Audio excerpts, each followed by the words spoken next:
Pues una bienvenida a todos ustedes, gracias por acompañarnos esta noche y un enorme agradecimiento a Rina Musali y Esther Chabot, nuestras dos expertas en temas internacionalistas. Bueno, tú eres socióloga, ¿no? Esther es socióloga originalmente, Rina internacionalista. La verdad es un privilegio tenerlas con nosotros esta noche para hablar de un tema que es un tema muy importante y es qué es lo que nos depara el futuro, o sea, qué es lo que va a pasar de ahora en adelante, qué es lo que está pasando en el contexto internacional dentro de Israel. Yo soy Moisés Salinas Fleitman, los que no me conocen, soy el presidente de la Organización Sionista Sefaradí, organizamos estos eventos. Y como siempre, pues hacer ahora sí que el comercial, que mucho de lo que nosotros hacemos en la Organización Sionista es promover a Israel con eventos, con pláticas, con educación y apoyar a Israel con temas de donativos. No les vamos a pedir donativos hoy en la noche, pero para que sepan que mañana, cuando Danina les hable por teléfono a pedirle su donativo para que venga ayer me toquen a Yesod, pues que siempre se aprecia todo el apoyo que podamos dar para Israel. Pero esta noche estamos aquí un poco más para platicar y para promover a Israel de otra manera, entendiendo un poco qué es lo que está pasando y qué es lo que pasa en el contexto internacional. La primera pregunta que tengo ahora sí para las invitadas de esta noche es: el mundo está de cabeza y muchos de los paradigmas que nos habíamos acostumbrado en las últimas décadas, inclusive en los últimos meses, pues nada más en ahora sí que en las semanas que acaban de pasar, pues las cosas están cambiando y están de manera muy dinámica y muy incierta, poniendo a Israel en una posición compleja. Entonces, primero, si me quieren platicar un poquito desde su perspectiva, ¿qué es lo que está pasando ahorita y qué es lo que podemos esperar tanto del contexto internacional como internamente en Israel con todos los desarrollos que se están dando en las últimas semanas? Entonces, ¿quieren? Gracias. Bueno, pues gracias a Danina por haberme invitado a participar en esta mesa de análisis y bueno, pues un gusto tener a Moy con nosotros y a Esther, grandes mentes, ¿no? Mentes brillantes, mentes muy conocedoras sobre el tema de Israel y bueno, pues agradecida por estar aquí en este foro. Pues sí, estamos viviendo un mundo convulso, frenético, muy acelerado y prácticamente las placas tectónicas de la geopolítica se están moviendo. A diferencia de Esther, que es socióloga, yo soy internacionalista. Realmente no soy experta en temas judaicos, ni soy antropóloga, pero sí pudiera dar un cierto análisis sobre lo que está pasando con la geopolítica, el juego de los actores regionales y de las potencias sistémicas y centrales alrededor de la toma de decisiones en Israel. Entonces, si me permites, a mí me gustaría, para hablar realmente de lo que está pasando en Israel, pues tenemos que hablar del 7-10, ¿no? El 7 de octubre del 2023, ese fatídico día, que de alguna manera tiene mucho que ver con la geopolítica. Entonces me gustaría poner algo de contexto, algunos puntos álgidos dentro de la mesa, porque recordar que tuvimos el peor ataque de los últimos 50 años en Israel, desde hace 50 años, desde 1973, desde la guerra de Yom Kippur, y no en balde los israelíes lo llamaron como su 9-11 y también lo llamaron como su segunda guerra de la independencia. La verdad es que es una tragedia para la humanidad, se ha puesto en vilo la paz y la seguridad internacional. Y bueno, traemos también otra guerra, la guerra Rusia-Ucrania, que de alguna manera pues también ha desafiado prácticamente el orden internacional que se instauró como producto del fin de la Segunda Guerra Mundial. O sea, hoy estamos viendo esta degradación de un orden internacional liberal que está prácticamente cayéndose a pedazos con la llegada de autocracias, de populismos de derecha y de izquierda que no están comprometidos con la democracia. Entonces, bueno, realmente es una invitación a explicar un poco la geopolítica, porque nadie entiende muy bien qué es la geopolítica, pero es este juego de rivalidades que hay entre potencias centrales sistémicas junto con poderes regionales. Y todos luchan, todos los actores políticos están luchando por elevar su capacidad de poder, todos luchan por reafirmar su estatus, su presencia y su liderato, todos luchan por maximizar su control y su influencia en la toma de decisiones. Entonces, bueno, tenemos que entrarle a este paradigma porque nos explica un poco más qué pasa en la escena interna de Israel y cómo se vincula con la parte internacional. Entonces sí, tenemos que entender las relaciones del poder con la geografía, con los actores, o sea, los actores políticos que son los estados, los actores no estatales, y efectivamente pues tenemos que desgranar y desenredar todo esto. Creo que hay que poner en la mesa, Esther y Moy, el tema del terrorismo, porque el terrorismo, el objetivo de los ataques terroristas fue sacudir y cambiar el statu quo. Y este statu quo está relacionado con los acuerdos de Abraham. Digo, no es la única explicación, pero sí hay un inconformismo con el statu quo. Y tristemente el terrorismo tiene utilidad pública, se trata de un medio que siempre busca utilizar la violencia extrema para alcanzar objetivos políticos y mostrarse inconforme con el statu quo. A veces se utiliza para derrocar gobiernos, para un país, para terminar con el dominio extranjero, para conseguir un separatismo, pero siempre es un acto deliberado e intencionado de violencia extrema para conseguir lo que ellos llaman el fin sagrado. Entonces se golpea la correlación de fuerzas porque los acuerdos de Abraham lo que buscaban de alguna manera era normalizar las relaciones de Israel con algunos países del norte de África y con algunos países del Golfo Pérsico. Entonces tenemos Emiratos Árabes Unidos, a Sudán, a Bahrein, y la joya de la corona, porque es el país más importante, es Arabia Saudita, por ser un país petrolero, la máxima potencia sunita, el país que abriga las ciudades tan importantes como la Meca y Medina, y de alguna manera, pues, el objetivo prácticamente de los ataques terroristas era frenar los acuerdos de Abraham que buscaban contener al Irán chiita y a toda su revolución, ese eje de la resistencia que lo vemos en Hamas, en Gaza con Hamas, en Líbano con Hezbollah, los hutíes en Yemen, se está peleando también en Siria en contra de objetivos iraníes, algunas milicias iraquíes, también islamistas, y además enfrentamientos directos con Irán. Entonces, bueno, prácticamente esto creo que es importante porque Arabia Saudita cambia la jugada, y al cambiar esta jugada de unirse con Israel, entonces patea la causa palestina a un segundo plano, y esto enoja muchísimo a los palestinos, que además pues están golpeados por la llegada, por el trumpismo, por el traslado de la embajada de Estados Unidos de Jerusalén a Tel Aviv, por el reconocimiento de los Altos de Golán por parte de Trump, y entonces se genera un resentimiento muy grande que termina con los ataques, que los ataques terroristas jamás pueden ser justificados. Los ataques terroristas ultrajaron, perpetraron, atacaron a Israel como un país soberano, y además pues no se permiten los ataques terroristas por el derecho internacional. Entonces ponerle una contención, y con esto termino, al Irán chiita, a esta exportación de la revolución islámica, fue muy importante.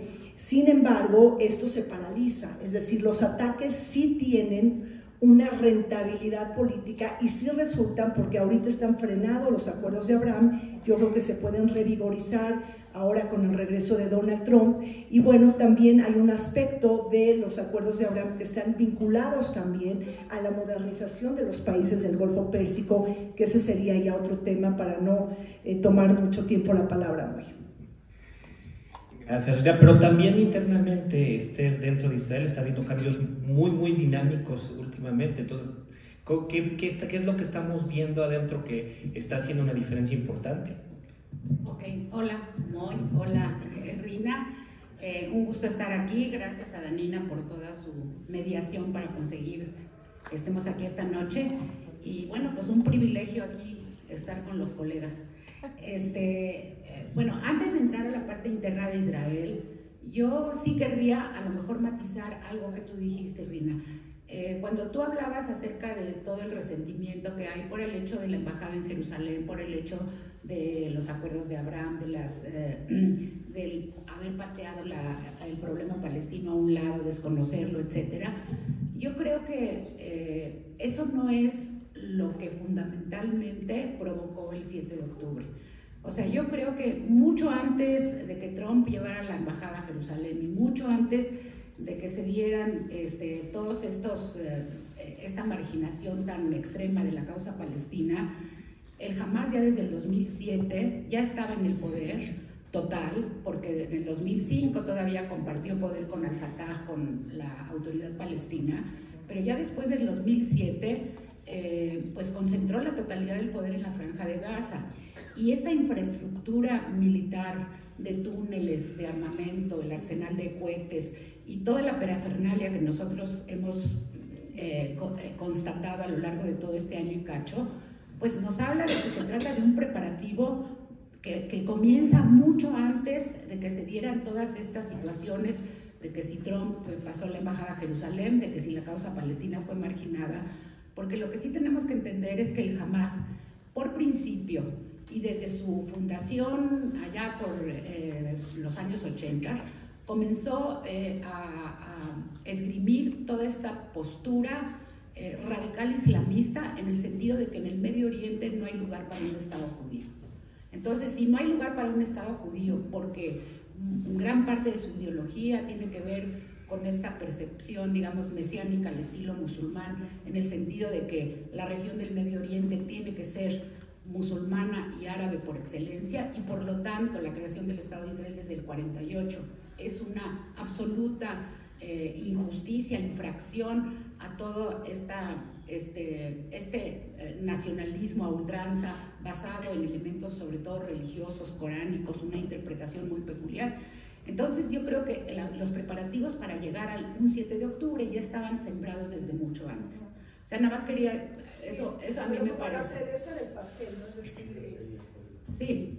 O sea, efectivamente, tenemos un conflicto que no ha terminado, un conflicto que va y viene durante más de 75 años, y bueno, sí, hay muchas subidas y bajadas, pero los acuerdos de Abraham de alguna manera geopolíticamente golpean a Irán, y eso también, o sea, es decir, los incentiva a también, dentro de otros factores, a golpear con el 7-10. Sí. 100%. A ver, yo creo que es importante en ese sentido. O sea, yo sí creo que es un tema multifactorial. Había también factores internos dentro de la lucha de poder de los palestinos, y jamás tratando de posicionarse para ya tomar control también de Cisjordania. El tema de que se tuvo una percepción, aunque es un factor menor, pero también fue un factor, una percepción de que había divisiones internas dentro de Israel, lo cual lo hacía débil en un momento. O sea, creo que sí fue muy multifactorial en ese sentido. Cosas, sí, es cierto que se juntaron muchas cosas, pero bueno, el otro tema que también se agrega en este caso fue pues la ceguera de los gobiernos de Netanyahu, en el sentido de que percibía Netanyahu, y por ende toda su estructura, tanto de los servicios de seguridad como del ejército, estaban convencidos de que realmente el peligro no provenía fundamentalmente del Hamas, que el Hamas era controlable, era apaciguable, siempre y cuando se le estuvieran trasladando recursos económicos suficientes para mantenerlos contentos. Entonces, como que si nosotros apreciamos toda la multiplicidad de factores que contribuyeron a que fuera el 7 de octubre, creo que ese factor, que sí estuvo bajo la responsabilidad directa de los gobiernos de Netanyahu en Israel, y por lo cual, a mi parecer, tendría que establecerse lo antes posible una comisión investigadora acerca de las responsabilidades que hubo en todo el aparato estatal en relación a lo que pasó el 7 de octubre, de esta vacío de poder que dejó Israel en esa frontera, y que permitió la masacre y todo lo que ya sabemos que ocurrió sin que hubiera presencia militar suficiente como para poder contrarrestar esto. Creo que ahí también hay otro factor que tiene que ver con 15 años casi seguidos de gobiernos de Netanyahu, en donde esta visión propia de Netanyahu, que tenía que ver, por cierto, con un objetivo muy claro, o sea, el hecho de fortalecer al Hamas y ahora sí que ningunear y maltratar a la Autoridad Nacional Palestina en el West Bank, fue la fórmula que para Netanyahu representaba el pretexto ideal para argumentar que no tenía con quién negociar la cuestión palestina ni la posibilidad del establecimiento de un Estado palestino. O sea, para el discurso oficial y la narrativa de Netanyahu, con el Hamas no puedo negociar porque es una organización terrorista, sin embargo le mando recursos. Con la Autoridad Palestina, aun cuando reconoce la existencia del Estado de Israel, aun cuando tenemos relaciones de colaboración en cuestiones de seguridad, voy a tratar de ponerle en pie en todo lo que yo pueda, porque esa minimización de la legitimidad que puede tener la Autoridad Palestina por ser una entidad débil, no me permite confiar en que pueda salir de ahí un acuerdo que sea respetado, ¿sí? Entonces, me parece que todo eso confluye dentro del cuadro. Pero déjenme hacerles una pregunta porque lo quiero mover un poquito más hacia adelante, ¿no? O sea, la verdad es que durante el último año y 2 meses hemos estado hablando mucho sobre qué fue lo que pasó. ¿Qué es lo que va a pasar? O sea, tenemos ahorita una coyuntura muy importante y cambios muy significativos. Por supuesto, hace un mes la elección de Trump, que cambia completamente el paradigma de la relación Estados Unidos-Israel. Por supuesto, lo que está pasando en Siria. Por supuesto, el tema de que Hezbollah está tremendamente debilitado. Hamas está prácticamente acabado. Y a pesar de que Hamas está prácticamente acabado, seguimos sin tener una visión de cuál es la luz hacia el final del túnel, o cuál es el siguiente paso para Israel. Israel todavía no ha puesto sobre la mesa un plan de qué es lo que piensa hacer con Gaza, a pesar de que se habla de que si se va a reocupar, que si se va a tener una fuerza internacional, que si se va a tratar de hacer un liderazgo local, que si se le va a dar un papel a la autoridad palestina o no se le va a dar un papel, pero no terminan de decidirse. Entonces, desde esta perspectiva, estamos en un momento muy incierto, pero ¿qué es lo que va a suceder dentro de esta coyuntura de tanta incertidumbre y de tantos cambios? Bueno, en Siria ni se diga el hecho de que, total y completamente sorpresivo, hace apenas unos días, que los rebeldes islámicos retoman una ofensiva en contra del gobierno de Assad, percibiendo esta debilidad precisamente por los ataques israelíes y porque Irán está de alguna manera ocupado. Entonces, ¿cómo lo ven? ¿Qué creen ustedes que es lo que se viene ahorita y qué es lo que se debería de ver? Pues sí,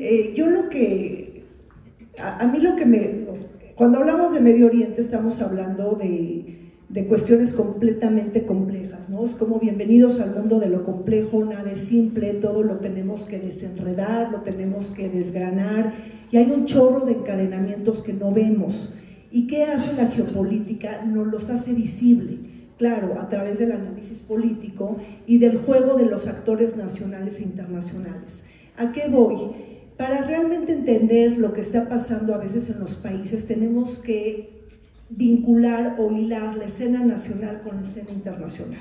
Ese binomio me parece que es indisoluble, y ponerlo y exponerlo nos da un entendimiento diferente. O sea, si yo nada más me quedo con qué pasa adentro de un país y no genero esos vínculos con el exterior, o nada más volteo al exterior y no genero los vínculos con lo nacional, pues podría tener una visión precaria o una visión más limitada. Entonces, la invitación es a que veamos este juego multimodal y este juego de confluencias del que hablaba Esther. Porque ahorita, vamos a comentar la parte del futuro Moy, pero en esta confluencia a mí sí me gustaría reafirmar que hay varias cosas, que inclusive lo comentó Moy, de la escena política israelí, el temperamento político en Israel que permite, no es de que permite, pero que invita al enemigo a que también ataque a Israel. Y me estoy refiriendo a la parte de la crisis electoral, la crisis política en Israel. Tuvimos 5 elecciones en 4 años, la última en noviembre del 2022, Y esta frecuencia electoral nos habla de una crisis política, ¿sí? O sea, uno de los países que más tiene elecciones, por ejemplo, es Italia, que ha tenido creo que 67 gobiernos desde el fin de la Segunda Guerra Mundial y se pone como un ejemplo de constancia electoral. Pero esto no es una buena noticia, nos está hablando de una verdadera crisis política y una extrema polarización de la sociedad. Y cuando el enemigo percibe esta extrema polarización de la sociedad es cuando lo invitas en la realpolitik a atacar. Entonces estamos polarizados por una serie de cosas. En primer lugar, por el tema de la reforma judicial, que ahí hay serias controversias entre Gallant, el ex ministro de Defensa, con Netanyahu. El tema de la reforma judicial lo podemos comentar. También está una gran división al interior de Israel por el tema de los jaredíes, es decir, este 12% de la población, Israel necesita reclutas, está teniendo una guerra multifrontal con siete frentes, ¿no? Con Hamas, con Hezbollah, con los hutíes en Siria, con Irán directamente, con milicias en Irak, juegos directos e indirectos de guerra, ¿no? Pero en general 7 frentes abiertos. El ejército está muy cansado y está desgastado, y sí está reposicionado Israel, y sí de alguna manera reposiciona su posicionamiento militar, su superioridad tecnológica, es un país nuclear, y efectivamente después de un año, sí me parece, no sé si están de acuerdo, que ahora Israel estamos gozando de una correlación de fuerzas favorable a Israel.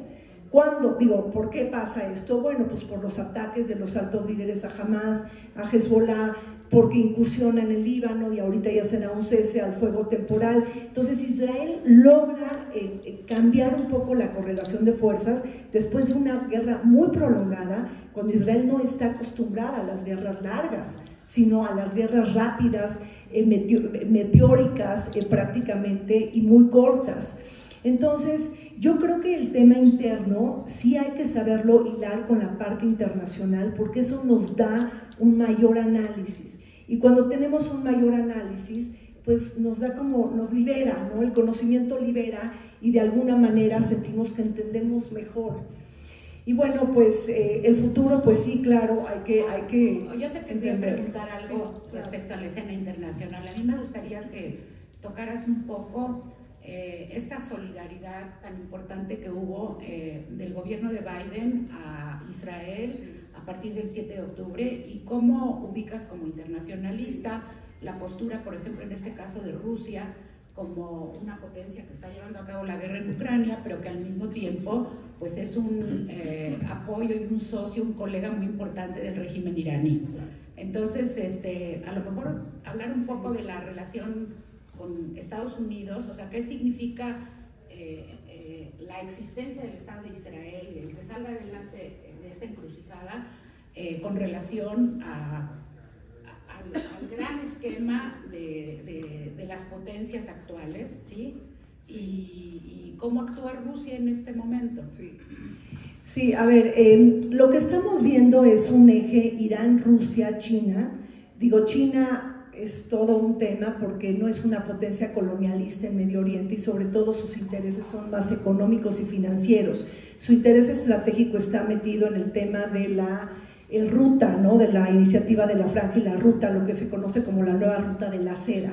Entonces China de alguna manera está muy pendiente, ha apoyado la causa palestina, o sea, inclusive cuando son los ataques ni siquiera comenta al principio la palabra jamás, es decir, se convierte en un actor.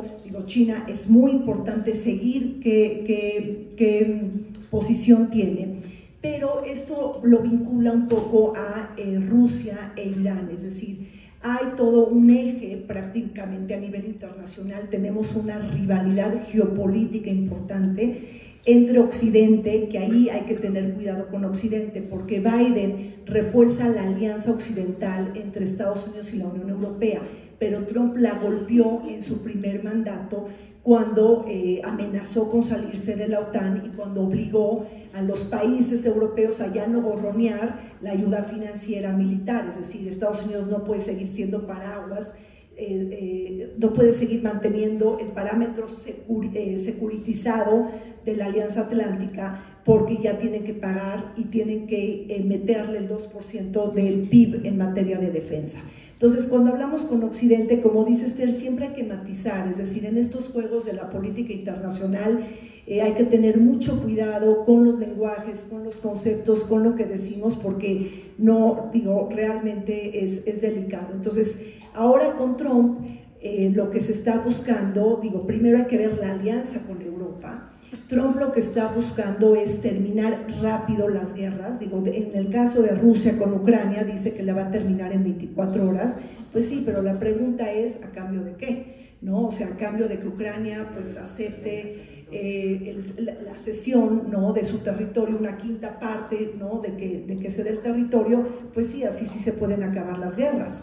Entonces, el tema de Zelensky, digo, es muy complicado, no hay una buena relación de Trump con Zelensky, sí, acuérdense de toda esta cuestión de que Trump le pide información a Zelensky del hijo de Biden que trabajaba en Ucrania, en Burisma, que era una empresa energética. Entonces, hay muchos intereses políticos personales, particulares, que a mí lo que más me preocupa es cuando el interés particular del presidente o del primer ministro del país que sea, se convierte en un interés público. O sea, Netanyahu. Bueno. Que lo dijiste, digo, yo soy muy anti-Netanyahu, pero realmente a mí sí es muy molesto, ¿no? O sea, para los analistas políticos ver cómo se degradan, o sea, esta idea de capturar la Suprema Corte, perdón, o sea, de capturar el Poder Judicial y nombrar a los miembros de la Suprema Corte, pues está relacionado con un impeachment o un juicio político que tiene pendiente Israel. Y ahora, para complicar el tema, pues hay que meter el tema del arresto de la Corte Penal Internacional, que también es muy controversial y hay que comentarlo. Pero bueno, ya para terminar, porque digo aquí se abren muchas cosas, Trump está buscando, inclusive una de las últimas noticias es que Elon Musk estuvo hace unos días en Israel y está siendo el mediador para el cese al fuego temporal ya con Hamas, digo, porque el de Hezbollah ya está y tiene una validez de 60 días, y también está intercediendo en el tema de Ucrania, Elon Musk. Bueno, entonces para terminar, digo, son temas muy muy complejos y podemos quedarnos aquí muchísimo tiempo, pero Rusia está siendo golpeada en el momento en que Irán está golpeada. ¿Sí? O sea, esto es muy importante, un Vladimir Putin muy ocupado en Ucrania, que ahora manda ataques aéreos a Siria, justamente para defender el régimen de Bashar al-Assad y de mantener su base naval en Tartus, en el Mediterráneo. Bueno, ¿tú? No, pues yo, a ver, es que realmente lo que dice Rina y es súper interesante, y parte de la razón por la que creo que este panel es interesante es precisamente por eso, porque hay tantas piezas en movimiento en este momento que es muy difícil ni siquiera poder ver, o sea, poder ver toda la imagen, todo lo que está sucediendo tanto interno como externo. Yo creo que un tema que nos toca directamente a ti y a mí, Esther, porque tenemos hijos allá y porque tenemos nietos todavía no, pero tú sí ya sí, y que está realmente, y que Rina de alguna manera tocó sobre eso, que otra vez, ¿qué es lo que está pasando? Que la gente en Israel, los jóvenes ya están cansados, ya estamos empezando a ver una decisión por parte de muchos que están diciendo: yo ya no quiero volver a ir a Gaza, yo ya no quiero volver a seguir, ya es hora de terminar esto. Hay, o sea, cosas que correctamente, lo que decía Rina, Israel estaba acostumbrado a guerras de 2-3 meses y no una guerra de 1 año y pico, que cuando tienes un ejército popular como es el ejército de Israel, desgasta la población, tiene un desgaste económico tremendo. Todos estos jóvenes que están ahí son jóvenes que no están en sus trabajos y que no están produciendo. ¿Tú cómo lo ves? Y otra vez, yo quiero un poquito enfocarnos hacia el futuro. ¿Qué es lo que va a pasar en ese sentido? Bueno, mi bola de cristal está descompuesta. Tenemos botellita de agua, entonces. No, yo lo que quería agregar a algo de lo que tú dices es lo siguiente. Creo que más allá de todos los desafíos enormes que tiene Israel con los 7 frentes que tiene abiertos, con todas estas acusaciones en la Corte Internacional de la Haya, con el antisemitismo que se ha explotado en el mundo y todo esto, está el tema realmente de la piedra en el país, que significa tener un gobierno en el cual están como ministros con voz que llega a todos los rincones del escenario internacional, ministros como el señor Ben-Gvir, el señor Smotrich y todos aquellos que forman parte de este partido ultranacionalista sionista religioso. Nada más para hablar de un ejemplo. Se dice mucho, o hay quienes preguntan, ¿cómo es que ya se consiguió la tregua y el cese al fuego en Líbano, siendo que Hezbollah es una organización infinitamente más poderosa de lo que era el Hamas, y sin embargo, pues Israel ha estado dispuesto a jugársela ahorita en este experimento de los 60 días para que las fuerzas del Hezbollah se vayan al norte del río Litani, y para que el ejército israelí se retire a su frontera, y para que el ejército libanés tome posesión de ese hueco que se va a quedar y sea el colchón amortiguador. ¿Cómo es que a eso sí acordó, eso sí llegó Israel a aceptarlo? Y por otro lado, la guerra en Gaza, Netanyahu no está dispuesto a aceptar ya el cese al fuego y el acuerdo final con la liberación de los rehenes, cuando además hay en Israel tantísima pasión por el asunto de los secuestrados. ¿Por qué allí no llegan a un acuerdo y a un cese al fuego? Y a mí me parece que el elemento más importante es la ideología que está insertada adentro del poder político en Israel hoy al mando de estos personajes como Ben-Gvir, como Smotrich, que tienen agarrado de ya saben dónde a Netanyahu, y que Netanyahu, por lo tanto, es una pieza que se mueve al son que ellos le tocan. Ahora, ellos, ¿por qué no quieren que termine la guerra? ¿Por qué no están dispuestos a aceptar que termine la guerra? Porque así como hay fundamentalistas mesiánicos locos del lado árabe, del lado musulmán, del lado palestino, también nosotros tenemos nuestros mesiánicos locos. Y Ben-Gvir y Smotrich y compañía tienen esta fantasía, esta ilusión de que Gaza puede volver a ser parte de la tierra de Israel y que podemos regresar a hacer de nueva cuenta asentamientos, así como también en algún momento vamos a tratar de tragarnos todo la margen occidental del Jordán.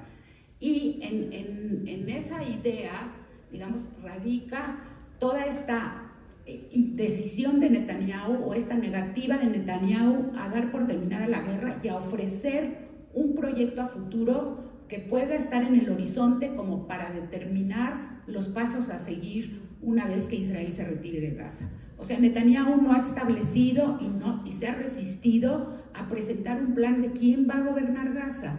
Si cuando el ejército israelí se salga, el Hamas, no queremos que regrese, pero entonces hay que aceptar un plan con una fuerza multinacional árabe asociada probablemente a la Autoridad Nacional Palestina, qué sé yo, se podría presentar un plan, pero no presenta ningún plan, porque mientras que los mesiánicos que tienen su gobierno sigan teniéndolo agarrado, porque ellos están ante el sueño guajiro de que puede Israel volverse a apoderar de Gaza e incluso expulsar a toda la población palestina de ahí.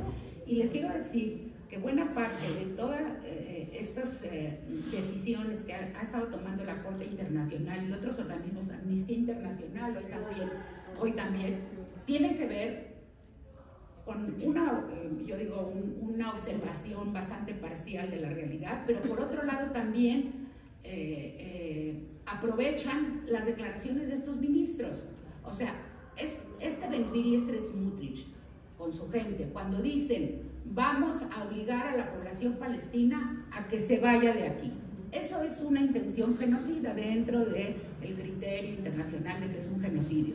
Ahora, Israel podría decir, o el gobierno israelí podría decir, no, bueno, nosotros no lo estamos haciendo, solamente ellos lo están diciendo, pero ellos no son unos donadies, ellos son ministros dentro del gobierno de Netanyahu, y muchas de esas declaraciones que ellos han estado haciendo desde el principio de la guerra ha sido el material que le ha servido al Tribunal de Justicia y que le ha servido a los enemigos de Israel y a los antisionistas y a los alborotadores en las universidades para asegurar que lo que Israel pretende es justamente quedarse con toda la tierra.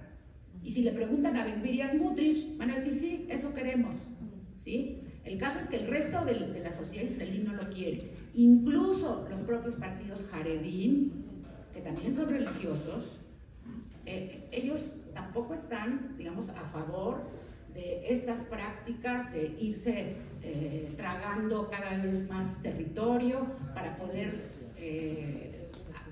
llegar a una nueva etapa mesiánica en donde llegue el Mashiach, ¿sí? Los Haredim no lo quieren. Los Haredim están interesados en que sus muchachos no vayan al ejército, en que la Kashrut, en que el Shabbat, en que los dejen tranquilos para estudiar Torah toda la vida.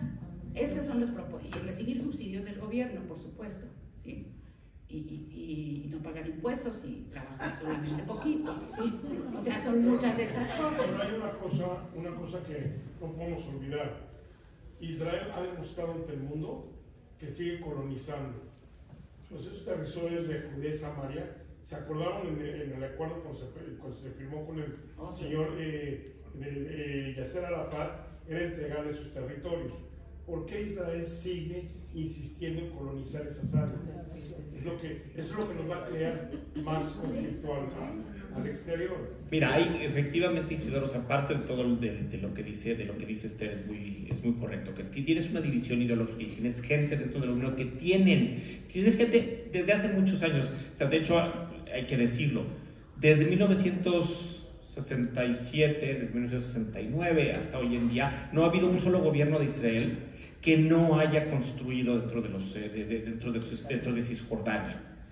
O sea, siempre, o sea, todos los gobiernos, el gobierno de Rabin, el gobierno de Pérez, el gobierno de Ehud Barak, los gobiernos de izquierda, los gobiernos de derecha, por supuesto, de Menachem Begin, de Yitzhak Shamir, de Netanyahu, por supuesto, todos los gobiernos han construido dentro de los territorios. Parte de eso tiene que ver porque hay elementos dentro de Israel que sí quieren colonizar parte de lo que es Cisjordania, algunos por cuestiones de seguridad, algunos por una cuestión ideológica, algunos por una cuestión mesiánica, o sea, directamente.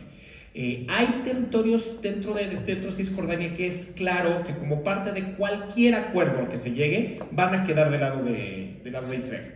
No importa lo que pase. Entonces, los que construyen dentro de esas zonas lo están haciendo bajo el entendimiento de que esto va a ser parte de Israel de cualquier manera. Pero hay otros asentamientos más aislados, más internos, que efectivamente se están haciendo, y la comunidad internacional hasta hoy en día, y apenas ahorita está empezando a dar, y creo que Rina puede hablar un poquito más sobre el tema, sobre lo que pasa en el Tribunal Internacional de Justicia, no la Corte Penal Internacional, que es diferente del Tribunal Internacional de Justicia, que se empieza a hablar del hecho de que es un crimen, o que es ilegal poner los asentamientos. Siempre habían tenido esta posición muy vaga al respecto, y eso le permite a Israel decir, es que no son territorios, o sea, la ley no nos prohíbe conquistar un territorio de otro país y colonizarlo, pero no era de nadie, o sea, no era un territorio de otro país, nunca ha sido un territorio independiente como tal, entonces en realidad no estamos rompiendo la ley. No, sí, pero el acuerdo era un acuerdo temporal,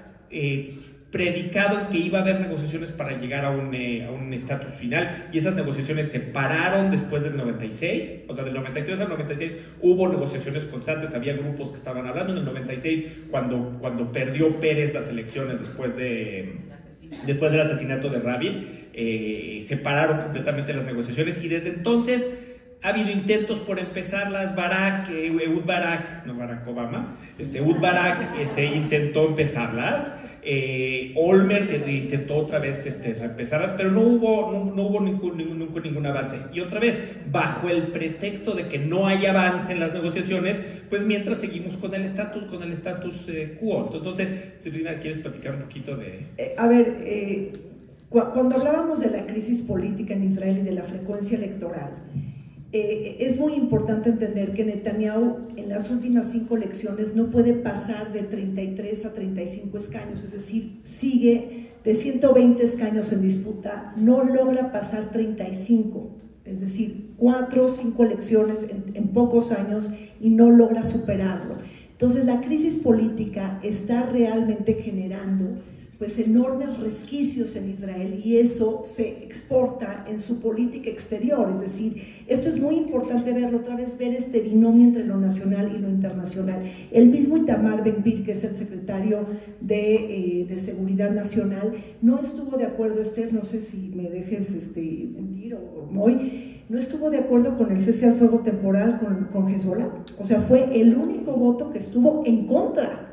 Es decir, no están de acuerdo ni en el cese al fuego temporal de 60 días, que está tejido un poco para que, Trump llegue al poder y es una presión que Biden prácticamente, pues, ejerce Biden todo ya se va del poder, ya es como lame dog, pero ejerce presión política para que le dé Netanyahu como un regalito en política exterior, porque realmente Biden, pues, se va de los 4 años de mandato en Estados Unidos con muchos fracasos en materia de política exterior, una retirada fallida de Afganistán, el tema de la guerra Rusia-Ucrania, no es que Biden haya provocado esa guerra, pero se dio en ese mandato y no hemos podido llegar, después de más de 1000 días de guerra, no hemos podido llegar ni siquiera a un cese al fuego. Ahora tenemos a tropas norcoreanas en la frontera de Rusia. Es decir, ¿de qué estamos hablando? ¿No? Prácticamente durante el mandato de Biden, lo que le llama mucho la atención a Trump y lo acredita políticamente cuando dice, pues estamos a punto de la Tercera Guerra Mundial y yo voy a poner orden, ¿no? O sea, eso genera mucho atractivo del voto trumpista, porque sí hay una percepción de que hay un desorden absoluto, siempre la política ha sido así, pero ahora quizás se visibiliza más por las redes, por los medios, porque se democratiza toda la información, porque estamos, no sé si más documentados, porque está todo lo que es deep news y fake news y todo lo que quieran, pero sí hay una percepción de que el mundo está muy desorganizado. Ahora, el mundo se desorganiza y alguien gana. No es que el mundo se desorganiza, es que hay fuerzas estratégicas que desorganizan el mundo para simbrar actores ganadores y perdedores. O sea, no es una fuerza, es decir, está hecho por la acción humana y por los intereses políticos. Entonces, hablando un poco de la Corte Penal, la verdad es que hay un daño reputacional enorme a Israel, se daña muchísimo la imagen, porque el objetivo es colocar, tenemos la orden de arresto en contra de Netanyahu, del exministro de Defensa, Galant, y también de Dief, que ya también creo que fue asesinato, sí, ya está muerto, pero genera, más allá de si se acredita, si se logra, si se materializa, el daño es muy fuerte, un daño en términos de imagen, es pintar a Israel como un país paria, un país muy problemático, un país al estilo de Siria o de Nicaragua, ¿no? Prácticamente, o sea, o de Corea del Norte, que pierde legitimidad también el gobierno de Netanyahu, porque esto está hecho con un interés muy importante. Cuando tú detallas que este es o sea, tenemos una orden de arresto, lo que estás poniendo en la comunidad internacional es que es un país que está incurriendo en crímenes graves, en violaciones sistemáticas del derecho internacional, que está incurriendo en la degradación de las instituciones que generan confianza en los actores políticos. Entonces, me puede llevar al aislamiento diplomático, me puede desencadenar boicots económicos, embargos de armas. Por ejemplo, hoy, no es hoy, pero Alemania actualmente es uno de los grandes proveedores de armas de Israel, y bueno, esto puede generar una presión para que Alemania deje de vender armas a Israel, porque Alemania sí es signatario del Tratado de Roma, que da vida a la Corte Penal Internacional. Puede llevar a prohibición de viajes, puede llevar realmente todo esto a una pérdida mayor de la guerra informativa, porque sí hemos perdido la guerra de las narrativas, del storytelling y de cómo nos vinculamos con la opinión pública internacional. Y algo que realmente llama mucho la atención, no sé si ubican la declaración de Moshe Yaalon, exministro de Defensa condecorado, exministro de Defensa de Israel, que habla de que en el norte de Gaza se está generando una limpieza étnica. Sí, pero porque de acuerdo a lo que es la definición internacional, efectivamente, es una limpieza étnica porque lo que están tratando de hacer, o sea, bajo el pretexto de que lo que quieren es una zona de seguridad que esté limpia de población para que no haya ataques, para que no haya cohetes, pero debajo la definición internacional es efectivamente una limpieza étnica. Pero yo creo que el problema fundamental, y ustedes díganme cuál es su opinión, porque yo sí creo que ahí es donde está el tema, es la falta de un horizonte político con respecto a Gaza. El tema, o sea, yo sí creo, y mucho tiene que ver con lo que hablaba de estos populismos lidercéntricos que tenemos hoy en día en el mundo. Netanyahu, o sea, sí tiene que ver con Ben Gvir y con Smotrich y demás, que no quieren llegar a un acuerdo de paz. Sí tiene que ver con que Netanyahu no quiere tener que hacer una definición, quiere tener su pastel y comérselo, y llegar a una definición implica que tiene que elegir entre si vamos a darle por su lado a este movimiento que quiere recolonizar Gaza, o le vamos a dar por su lado a Estados Unidos y a la comunidad internacional, y él no quiere tomar una decisión para no tener que quedar mal con uno con el otro. Pero también tiene que ver en gran medida con el hecho de que Netanyahu, su popularidad, sus niveles de aprobación están por el suelo, y él estaba total y completamente convencido de cuando gane yo la guerra con Gaza, todo el mundo va a venir y me va a querer y me va a adorar, y mis niveles de popularidad van a volver a subir, y eso no está pasando, y el Señor no quiere dejar de hasta que eso no suceda, lo cual yo dudo mucho que vaya a suceder. Pero creo que esa falta de horizonte político es lo que nos está llevando a un punto en que ya ni tiene sentido, ya no hay jamás. O sea, operativamente jamás ya no tiene. Entonces, y los rehenes, por mucho que me duela decirlo, probablemente 2/3 de ellos ya no están con nosotros. Entonces, ¿qué es lo que tiene que pasar? O sea, vamos, ¿cuál es el horizonte político que tendríamos que estar viendo?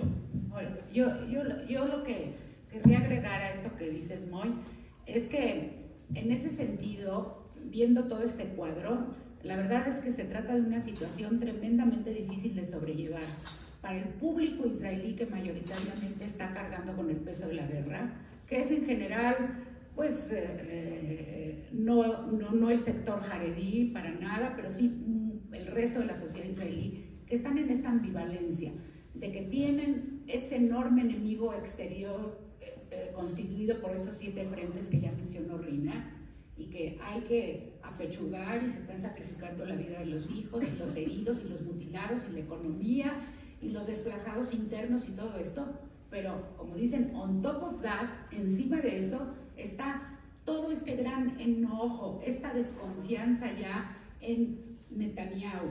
O sea, el grave problema que también tiene internamente Israel es que Netanyahu dejó de ser un líder confiable. Hoy por hoy, creo que a lo mejor 2/3 partes de los israelíes, al menos, o quizá a lo mejor 3/4 partes de los israelíes, cualquier decisión que toma Netanyahu, para ellos es sospechosa de que hay gato encerrado, y que lo que está detrás de eso es alguna estratagema para poder seguir permaneciendo en el poder y poder evitar que se le juzgue por los casos de corrupción que ya son viejos, y además ahora por lo nuevo. Él no quiere que haya una comisión investigadora porque obviamente va a salir a relucir que hubo fallas enormes el 7 de octubre o previamente al 7 de octubre que permitieron que ocurriera lo que ocurrió el 7 de octubre.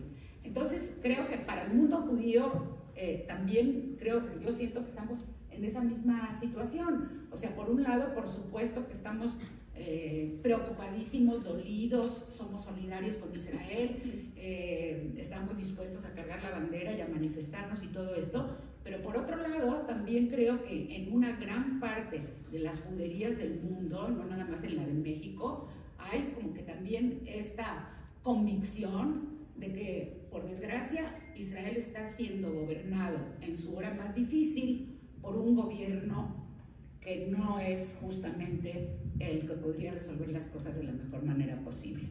Creo que ya tienen preguntas. Sí. Yo no vislumbro a ninguno que pueda suceder a Netanyahu, no se visualiza algún jefe de ejército, algún posicionamiento de alguno que diga Rina quería decir algo, si quieres que termine, sí, termino, y ahorita hacemos preguntas. Ya empezamos con las preguntas, ¿no? Nada más algo muy rápido, decir, desde mi punto de vista, no puede haber paz cuando los actores políticos no están comprometidos con la paz. Son actores que se rentabilizan de la guerra, necesitan de la guerra para su supervivencia política. Entonces, lo que tenemos que hacer es trabajar en los incentivos para la paz, para que esos actores políticos tomen decisiones favorables a la paz, pero que tengan voluntad política de hacerlo. Y como no tienen la voluntad política de hacerlo Netanyahu, le tenemos que encarecer la factura con empoderamiento cívico, con protestas sociales. Los propios israelíes tienen que activarse políticamente para no seguirlo apoyando, ¿no? Porque creo que algunas encuestas decían que de 64 escaños que tienen junto con la coalición ultrarreligiosa y nacionalista, ahorita tendrían 51. O sea, baja un poco, pero ahí yo creo que está la activación de la sociedad civil. Sí ha perdido popularidad y hay unas enormes críticas, pero lo que hemos visto de Netanyahu desde, no los primeros años, desde los últimos mandatos que ha tenido él, es que no es un actor político que está comprometido con la guerra. Su proyecto político personal está más acomodado a su interés particular de la supervivencia política. Entonces no puede haber paz cuando los actores políticos se rentabilizan de la guerra. Jamás, ¿por qué no hubo negociaciones con Hamás? Bueno, pues porque Hamás no quiere estar desmilitarizada porque le quitarías toda su identidad. Hamás está mucho más degradada ahora, pero la preocupación son los remanentes de Hamás. Y con el terrorismo, pues el terrorismo nunca se acaba, muta, se transforma, hay que contenerlo, se reinventa, se pasa de una célula a la otra célula, que es lo que vimos ahorita en Siria. Ahorita los rebeldes de Siria formaban parte de Al-Qaeda y del Frente al-Nusra en Siria, que ya no existe como tal, pero que de alguna manera siempre se metamorfosea, ¿no? Entonces, realmente pues no puede haber paz cuando los actores políticos se rentabilizan más con la guerra. Bueno, nada más lo que ya preguntó él y después. Aquí yo nada más te quería decir, cuando existen dictadores o gobernantes que se eternizan en el poder, hay por lo general en las sociedades que los albergan esta sensación de que no hay otra figura que pueda conducir al país. O sea, así pasa con los dictadores. Stalin estaba, bueno, no hay más que Stalin. Y muere Stalin y hay quien siga. Además, aquí tenemos un ejemplo muy reciente del pequeño lapso en donde perdió una elección Netanyahu, antes de esta última que volvió a ganar, que fue del periodo de Bennett con Lapid. ¿Y qué pasó durante Bennett Lapid? El país no se cayó, la economía no se cayó, y al contrario, fue sorprendente el ejemplo que hubo de que en ese gobierno, a pesar de ser Bennett un hombre de derecha pro asentamientos, etcétera, tuvo la visión y la capacidad de aceptar la diversidad dentro de su gobierno y de tener por primera vez a un partido árabe dentro de la coalición gobernante y a tener a Lapid, y las cosas funcionaron bien. Entonces no hay que irse con la finta de que si no es el líder que ya tenemos 40 años conociendo, no va a haber quien pueda manejar correctamente el país. Bueno, ahora, Licha. Gracias. Sí. Bueno, lo que estaban hablando antes, hablan mucho de Netanyahu y todo, pero yo me pregunto, ¿dónde está el parlamento? ¿Dónde está el gabinete? ¿Es una dictadura? ¿Qué pasa? Nadie lo puede entrar, si entra en razón, pues digo ya. Bueno, parece una dictadura, o sea. Pero es que, bueno, no sé, eso es hablar un poco de la configuración de la estructura del gobierno israelí. O sea, lo que pasa es que para ser gobierno, para tener un gobierno, necesitas tener La mayoría. 60 más 1 de bancas mínimo dentro del Parlamento. Pero de esos 60 que tiene, 61. 64, pero ya se le unió Guidón Sar. Sí, ya son 69. no hay uno que piense un poco diferente a eso. Sí, pero bueno, ¿cómo se los...? A ver, vamos nada más a suponer. Morena. Si Morena salen dos votos en contra, igual que... Pero aquí ya es una dictadura. Bueno, también. es que se presta. Mira, realmente el único contrapeso al poder en Israel al poder del Ejecutivo y del Legislativo, que es normalmente lo mismo, es el Poder Judicial. Y por eso es que durante la reforma judicial querían apropiarse de, como pasa igualmente aquí en México, lo mismo, como pasó también en Hungría y como pasó en Turquía. O sea, finalmente hubo todos estos procesos de cooptación de cualquier contrapeso que pudiera hacerle sombra a quien se está erigiendo como dictador. Sí, mira, y sí tiene mucho que ver otra vez con estos populismos lidercéntricos. Netanyahu se ha encargado de cualquier voz disidente dentro del Likud, de simplemente marginalizarla y minimizarla. Nir Barkat, por ejemplo, el que era el alcalde de Jerusalén, que trató de salir total y completamente, trabajó en contra de él para decirle, si tú levantas la voz te voy a acabar. Cuando Gidon Saar trató de correr en contra de Netanyahu, lo que terminó haciendo es expulsándolo, y Gidon Saar ahora, aunque todavía tenía 5 bancas y se volvió a unir, para las próximas elecciones no va a recibir absolutamente nada. Entonces la gente dentro del Likud no se atreve a alzar la voz en contra de Netanyahu. ¿Qué es lo que pasa?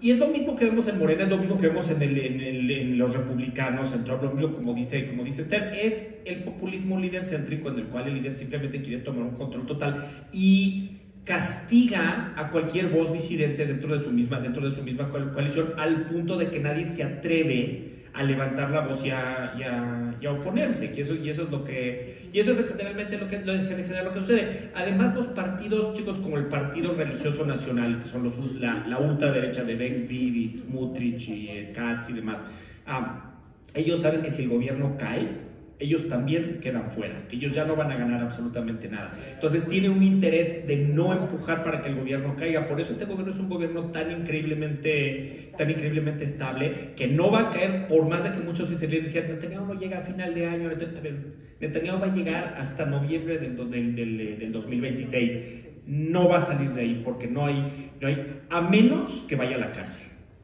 Pero también eso están trabajando en contra. Nada más yo quiero agregar como un ejemplo de cuál ha sido el perfil de Netanyahu en los últimos años.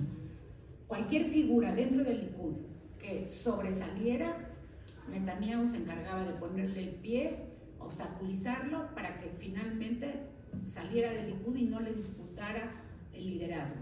Y te las puedo citar, o sea, por ejemplo, Lieberman trabajó con Netanyahu y está en otro partido. Dan Meridor estaba en Likud, se fue. Gidon Saar se fue. O sea, Bennett se fue. Esta mujer, ¿cómo se llama la guapa? Que era de justicia. Chaquet, Ayelet Chaquet, también se fue. O sea, como que se trata del típico caso del líder que no permite que crezca ningún liderazgo. Bueno, Gallant ahorita, ¿por qué lo despide? Realmente Gallant se estaba convirtiendo en una alternativa para buena parte de la sociedad israelí que está descontenta. Entonces le corta la cabeza a Gallant, mete a Israel Katz, mete a Gidon Saar, corre al otro. Y entonces a estos que mete ahorita son dóciles, son maleables. Netanyahu puede realmente, aparte de tener el mando ejecutivo, gracias a estos cambios, ahora ya tiene en sus manos las relaciones exteriores y defensa, porque Israel Katz, el que quedó en defensa, no es quien decide es Netanyahu, son sus títeres. Mira, un muy breve comentario, pero precisamente hablando de Leo, el hijo de Esther, que una vez dio una conferencia muy interesante que está diciendo que en el siglo XXI las grandes divisiones políticas ya no tenían que ver con derecha e izquierda, sino tenían que ver con aquellos que seguían una ideología más folquista, más populista, y aquellos que veían más este paradigma liberal republicano. Y que no importa si son de derecha, o sea, ves a estos populistas de derecha o de izquierda, o sea, no importa si es Morena de izquierda o Maduro de izquierda, o si es Bolsonaro de derecha o Trump de derecha, o sea, ellos están mucho más cerca en esta visión populista, mientras que alguien como Angela Merkel y alguien como Justin Trudeau, a pesar de que uno es de derecha y el otro es de izquierda, están mucho más cerca en esta visión de este liberalismo republicano, y que ahí es donde está la gran diferencia, y por eso se parece tanto Morena a Netanyahu. Sí, yo creo que el tema de los líderes sin límites es sumamente peligroso para los ciudadanos, porque lo que hacen es secuestrar sin darnos cuenta a fuego lento nuestras libertades y nuestros derechos. Entonces, necesitamos del sistema de pesos y de contrapesos, necesitamos acotarlos para que esta ambición del poder maquiavélico no tome lugar. Y para que no tome lugar, para eso es importante el diseño institucional. Haces un diseño de pesos y contrapesos para que el líder tenga que distribuir su poder político con el Congreso, con el Poder Judicial, pero a la hora de capturar todo, ¿no? Como los caudillos, bueno, entonces empieza a pervertir el juego de la política y los que finalmente pierden son los ciudadanos, pero se dan cuenta muy tarde. Un par de preguntas más porque Rina también se tiene que ir y nos dejamos, pero estaban y sí, Jacobo, entonces adelante. ¿Qué pasará con el gobierno de Trump hacia el pueblo de Israel y hacia los asentamientos? Traemos un nombramiento importante que es el embajador de Estados Unidos en Israel, es Mike Huckabee, exgobernador de Arkansas, y él, digo, si revisamos sus declaraciones políticas, están a favor del reasentamiento y ellos dicen que los israelíes son dueños y propietarios de esas tierras y que posiblemente pueden apoyar la anexión. Entonces, esto pues va a simbrar realmente pues o sea, va a generar muchísimo ruido en la opinión pública. No nos estamos dando cuenta lo que realmente viene en la opinión pública con esto, con Trump. Y bueno, ahora también está bastante debilitado Irán, que de alguna manera todo su eje de resistencia, y eso hace que de alguna manera también se un cese al fuego con Hezbollah, en donde Netanyahu logra, como dice Esther, ese colchón amortiguador que le importaba mucho a Netanyahu. Y Netanyahu finalmente pues tiene que negociar frente a un Biden que necesita entregarle pues algo, ¿no? Para que pueda sellar su legado, ¿no? Los presidentes les importa mucho su legado y pasar a los canales de la historia. Entonces, bueno, todo esto, la verdad es un juego multifactorial, es un juego de empalmes, de encadenamientos, y cuando uno no empieza pues a entender, se convierte en algo muy interesante, pero también muy, muy complicado, ¿no? de explicar. Nada más decir que es evangélico Huckabee y que ese es uno de los problemas con toda esta gran solidaridad de todos los evangélicos, sobre todo de Estados Unidos y en general del mundo. O sea, los evangélicos tienen como que esta mentalidad o estas ideas muy parecidas a las de Smotrich y Ben-Gvir, no tanto porque sean violentos, porque no son violentos, sino porque están convencidos de que la redención final, cuando Jesucristo va a regresar de nueva cuenta por segunda vez a la tierra, solo se va a dar cuando el pueblo de Israel reocupe todo el territorio que Dios nos prometió en la Biblia. Entonces, por eso es que son también tan entregados a la causa de Israel. Y Huckabee es un evangélico. Jacobo y Lori, muy rápido y cerramos. Un pequeño comentario. Sí. Es que yo los oigo hablar de todo lo que han dicho. Parece ser que el 7 de octubre simplemente fue el efecto de un polvorín que ya se estaba cocinando en el mundo, igual que la Primera Guerra Mundial.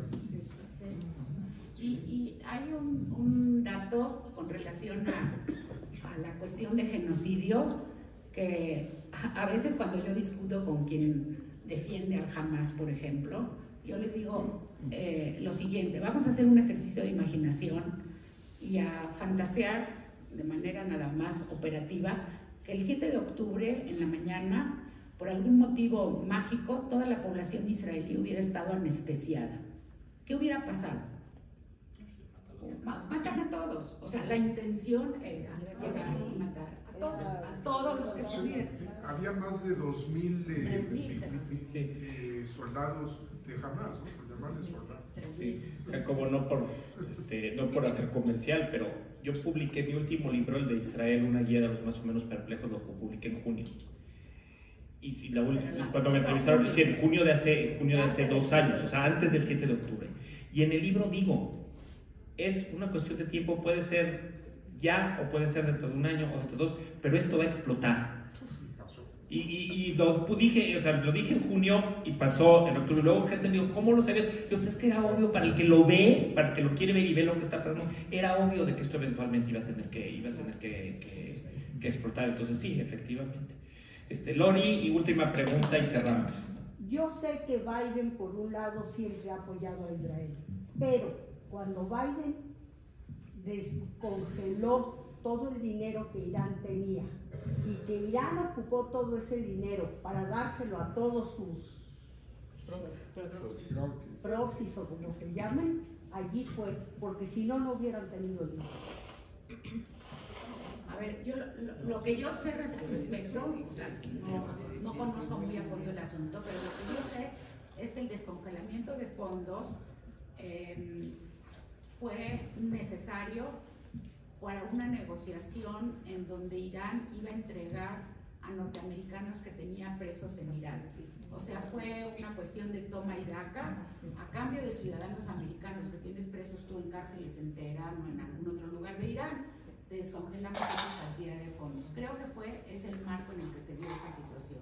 Pero ese fue el dinero que ocuparon para dárselo.